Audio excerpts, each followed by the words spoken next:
Pra onde vocês vão? Número 50, lá na rua Franklin D. Roosevelt. Não, saiam. Quê? Eu não transporto esse povo. Esse povo? Americanos, eu não levo americanos. Mas eu sou chinês. É, mas você tá com ele. Eles são o povo mais violento do mundo. Sempre começando guerra. Olha aí, cara, a gente não tá afim de escutar isso. Eu e meu parceiro fomos violados por um pequeno francês. Que usava um anel muito grande. Os Estados Unidos são uma piada. Vocês perderam no Vietnã, perderam no Iraque. Vocês nem conseguem mais vencer dos europeus no basquete. O Dream Team acabou.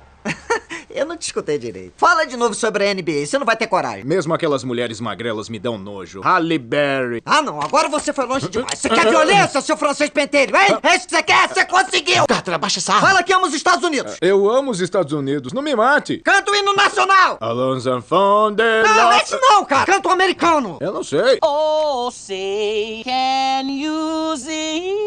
Oh, say, can you see?